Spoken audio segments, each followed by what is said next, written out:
Internet merupakan teknologi yang dikembangkan pada tahun 60-an. Inkarnasi pertama dari internet adalah Advanced Research Project Agency Network atau ARPANET. Ide dari internet sudah ada dari lama. Bahkan Nikola Tesla telah memprediksinya dengan akurat. Selain adanya Telegram yang pada saat itu masih merupakan teknologi baru, Guglielmo Marconi berhasil menemukan transmitter gelombang radio yang sanggup mengirimkan pesan tanpa kabel. Sampai pada tahun 1962, league leader seorang profesor dari MIT sekaligus direktur ARPA Information Processing Technique percaya bahwa dunia bisa saling berhubungan dengan komputer yang bisa diakses di mana saja. Konsep ini kemudian dinamakan Galactic Network. Pada tahun 1966, league leader digantikan oleh Robert Taylor, yang pada saat itu leader sangat tertarik dengan proyek komunikasi ini.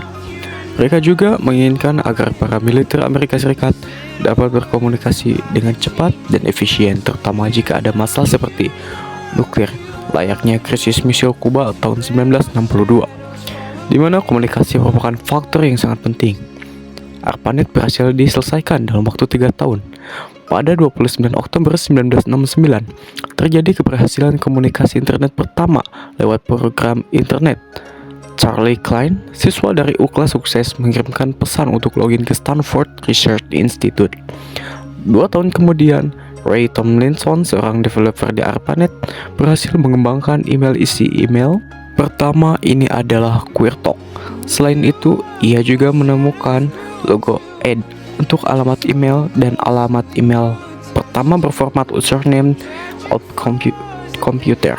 Penemuan email oleh Ray Tomlinson ini merupakan sesuatu yang sangat revolusioner. Pada zaman tersebut, komunikasi masih menggunakan sistem yang bernama circuit switching, dan hal ini merupakan masalah bagi proyek ARPANET serta email. Biasanya jika kita menelpon di zaman tersebut, kita akan disambungkan ke operator yang meminta kemana kita akan disambungkan.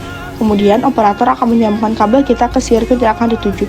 Lalu mereka muncul dengan sebuah solusi dengan membuat sistem baru bernama paket switching dalam sistem ini. Setiap komputer memiliki TCP/IP yang simpelnya kini bukan operator yang menyambungkan di sirkuit tersebut, namun komputer itu sendiri. Komputer akan berbicara dengan bahasa pemrograman yang sama yakni TCP dan mengirimnya ke IP yang dituju. RFC 675 merupakan prototipe dari TCP/IP yang sudah dipublikasikan tahun 1974.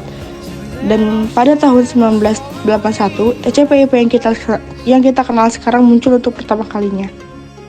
Sejak ditemukan pada tahun 1969, proyek ARPANET sebenarnya sudah sukses dan bahkan sudah melebihi ekspektasi awal. Pada awalnya, ARPANET hanya digunakan untuk berkomunikasi di ranah kepentingan pemerintahan, seperti universitas, perusahaan, serta pemerintahan itu sendiri. Namun sebenarnya, ARPANET bisa dan sangat berpotensi untuk dibuka secara umum dan membuat kehidupan masyarakat lebih sejahtera lagi. Pada tahun 1986, ARPANET sudah tidak sanggup melayani permintaan yang semakin tinggi setiap tahunnya dan meminta pemerintah untuk menghentikan ARPANET serta membuat institusi baru untuk dibuka ke publik. Pada awalnya, pemerintah Amerika Serikat menolak karena sejak awal ARPANET memang difungsikan khusus untuk kepentingan negara, terutama riset dan tentunya teknologi yang sangat canggih pada zamannya ini tidaklah murah. Namun, akhirnya pemerintah berubah pikiran pada 1989 dan mereka membukanya secara publik.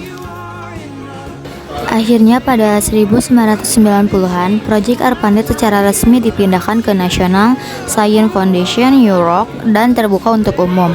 Tahun 1990-an merupakan titik balik dari sejarah internet. Selain internet, kini dibuka untuk umum dengan ditutupnya ARPANET World Wide Web. Untuk pertama kalinya juga diperkenalkan tahun 1992. Tim Berners-Lee yang sudah mengembangkan World Wide Web sejak 1989 membuat informasi kini dengan lebih mudah diberikan. Dengan adanya World Wide Web, sekarang kita tinggal mengcopy URL dan langsung ditujukan pada halaman yang diminta. Selain itu juga, jangan lupa bahwa 2 perusahaan internet terkenal yakni Yahoo dan Google telah lahir di tahun 1990-an. Di tahun 1990-an juga, banyak orang yang mengira bahwa internet kelak akan menggantikan teknologi-teknologi sebelumnya yang bersifat analog.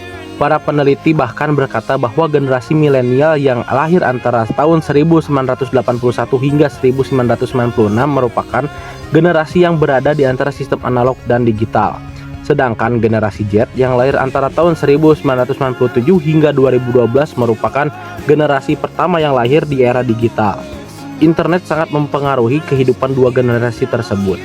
Kini kebanyakan dari mereka kelak akan lebih banyak menghabiskan waktu di dunia maya seperti sosial media dan berinteraksi dibandingkan bersosialisasi langsung secara fisik. Di tahun 2024 sekarang, kita tinggal di era di mana revolusi digital sudah berlangsung selama beberapa dekade. Anak zaman sekarang sudah mulai diperkenalkan dengan komputer, serta cara-cara untuk berinteraksi dengan menggunakan software khusus. Tentunya ini sangat berbeda dengan generasi yang sebelumnya masih menggunakan sistem analog dan teknologi sebelumnya. Namun, sayangnya internet seringkali di-take for granted oleh kebanyakan orang. Banyak orang yang kini menjadi lebih santai karena dengan adanya internet membuat beberapa orang menjadi lebih malas untuk memahami sesuatu karena segala informasi bisa didapatkan secara instan. Hal ini merupakan warning bagi kita semua yang hidup di zaman digital untuk memiliki literasi digital. Literasi digital sendiri adalah kemampuan penggunaan internet untuk memanfaatkan internet dengan baik dan bijaksana. Contohnya, memfilter informasi yang didapat dari berbagai sumber serta tetap mau membaca berbagai sumber literasi meskipun tetap ada informasi dari internet. Dampak positif dari adanya internet adalah yang pertama, sebagai sarana konektivitas dan komunikasi, yang kedua, akses informasi, pengetahuan, edukasi, yang ketiga, alamat dan pemetaan, yang keempat, kemudahan bisnis, dan terakhir, hiburan. Dampak negatif adanya internet. Yang pertama, menurunkan minat belajar. Yang kedua, perubahan mental dan perilaku. Yang ketiga, ketidakseimbangan emosi. Yang keempat, halusinasi. Yang kelima, gangguan jiwa berat. Yang keenam, kurangnya jam tidur. Yang ketujuh, tidak bisa mengatur waktu.